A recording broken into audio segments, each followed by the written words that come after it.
Greetings everyone, my name is Saturn and welcome to another video on the Crew 2. I was going to try and diverse my content somehow, but that'll have to wait for the time being. Anyways, this is a 4-car showcase. The fourth one I will show in this video is a mystery. Try and guess what it is. But for the time being, let's go to the first car on this list. Let's see here. Oh yeah, this is a good one.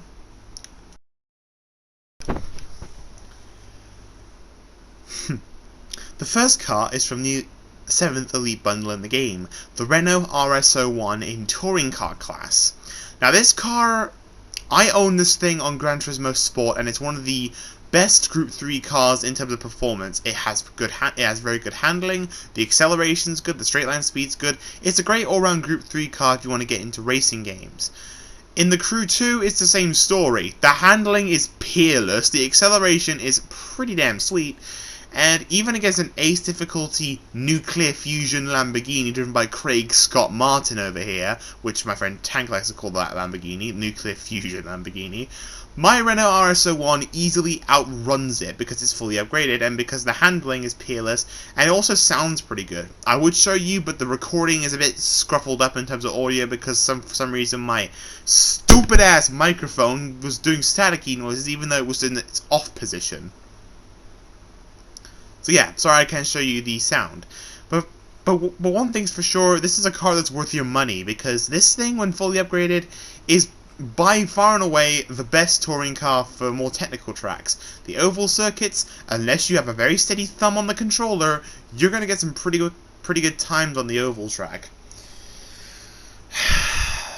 And I still haven't forgiven Craig for that that ramming incident, the final corner, when I was about to win. And I will never forgive him for it because I don't like dirty drivers. Anyways, yes, overall, the RS01 is a very good touring car in this game. The handling is flawless, the acceleration is great, and the best part is, it's a turbocharged V6. It may not sound nice to you, but trust me, it sounds pretty damn cool.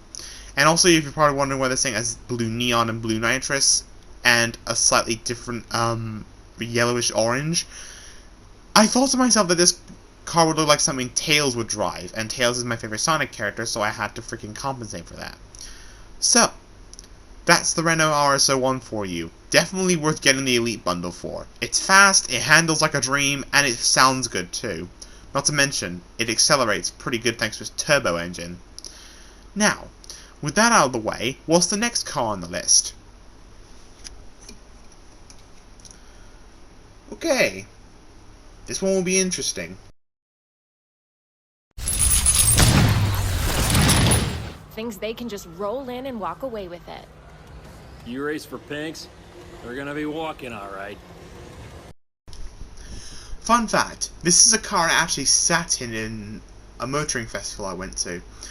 Only because of my height, the windscreen roof line was actually where my eyesight was, so try to put the roof up, I might have to bend myself somewhat or just hunker myself lower down just to get comfortable.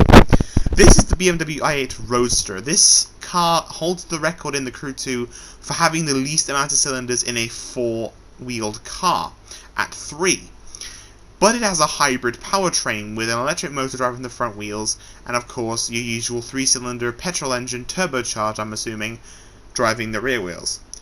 This car's kinda interesting. For what it does, and what power plant it has, it's actually pretty decent. The grip is just right there where you need it, the acceleration is pretty good thanks to the hybrid boost, and the best part, sounds quite aggressive too.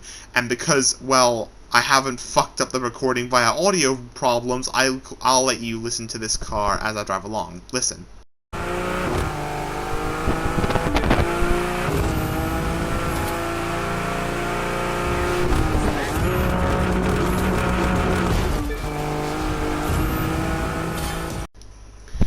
Pretty aggressive sound for a 3-cylinder engine, but then again, a high-powered 3-pot engine is no surprise these days because we now have the new Toyota Gazoo Racing Yaris, and that thing, I've driven it in GT Sport, it's a nice and nippy little thing. and it's also quite a good-looking car too, even if people keep memeing the daylights out of it. But yeah, overall, the i8 Roadster is a car that can be worth your money. It's, again, like the Renault, it's fast, it handles well, and it has good acceleration and an aggressive sound. That's all I can really say about this car. It's just good. So with that, let's move on to our next car, shall we?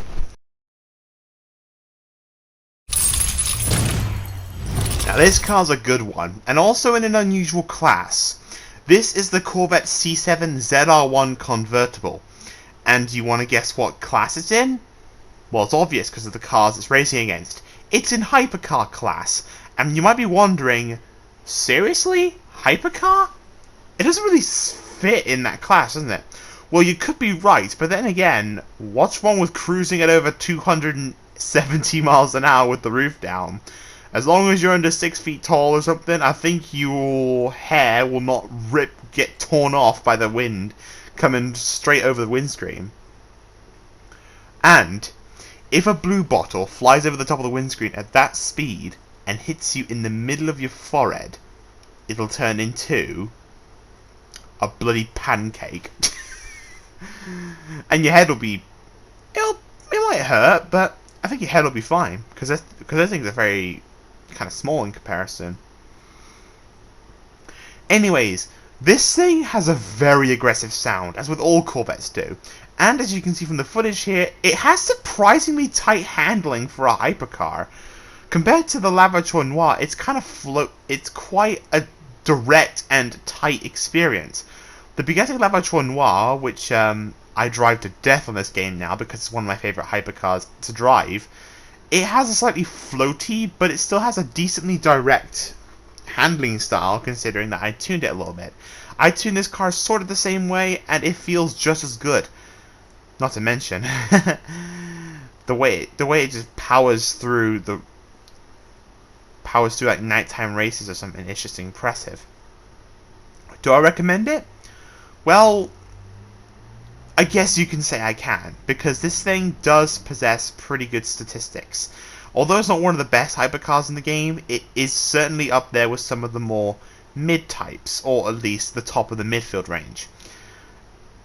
The Lavator Noir will still always be one of the godly hypercars of the game. This can be up there if you drive them, well, good enough, because I know, although this driving is pretty OP to Kendall's point of view, you haven't seen anything that one of my mate's friends can do. Trust me, you haven't seen shit yet. But yeah, for the sake of tank, I can say that the Corvette is a good hypercar, and I welcome it in this class because it can be fairly fast and it can be quite a force to be reckoned with if you drive it right. Now, you're probably wondering to yourself, what's the question mark in the thumbnail? Is that like a mystery car? Well, during this entire review, I'll let you guys guess what car I was gonna preview in this, and none of you came up with a good answer, so I guess, or maybe you just guessed it right out the gate. I'm just assuming, but how about I show you? Now, this car came out a week after the Elite bundle released, and to you guys and to me, this is, everybody, the coolest concept car in the world that you've never heard of in your life.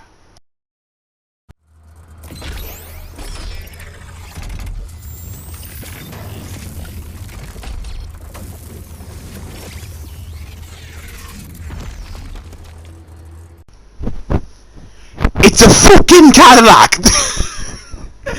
But a very cool one at that. This is the Cyclone XP74 concept, and just look at this thing. It looks like a full Thunderbird and a Cadillac Coupe de Ville had a baby, and this is what came out of it. It gives me Inspector Gadget vibes just from the way it looks. Anyways, as I was saying, this car is not really recommended for pro players if you're doing street racing, because this thing is boaty AF, and, well, it's classic. It's a 1959, so of course it's not going to feel the best. It grips well? but the grip comes at a limit, and the car does tend to float around like a goddamn boat. But then again, a car like this is more for cruising the roads of Miami rather than just hardcore street racing, which is what the i8 Roadster, Gallardo, and BMW M8 Inception unit is for. So, if you want to get this car, use it for cruising, and if you want to do it with street races for fun, where you know you won't win, but you just want to have fun with it, be my guest and buy the damn thing. It is pretty cool to look at.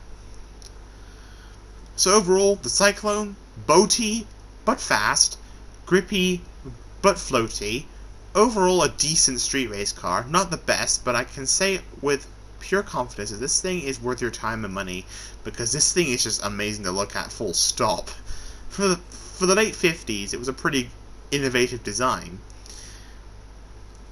And I think that's all I have to say for the time being. So, hopefully I can diverse my content soon. I do have a few games other than the Crew 2 that I have installed, including Team Sonic Racing, which I might play via like a Let's Play or something. But don't be surprised if I pick Tails, because I love that little fox to pieces. And ever since I saw his doggy paddle in Mania, my heart exploded. Like, seriously, he's super freaking cute! Yes, I am a shameless furry, and I have no shame in saying that to all of you. But if it's not your preference, I will try and keep it out of the future videos. But either way, thank you all for watching this. Like and subscribe if you're new, if you want to, of course. And yeah, all I can say is enjoy the rest of your day, stay safe, and I think Alistair wants to say something. Knowing the pandemic is still going, I would like to recommend everyone to do one very simple thing. Wash your hands! Okay, Alistair, chill. I know, I'm pretty sure everyone knows that. And make sure you stay safe outside. Wear a mask, keep hand sanitizer with you at all times, and don't be a COVIDia, according to Twitter. Yeah, that's pretty much the long short of it. Anyways, it's about time for me to wrap up. See you soon. Take care. Peace out.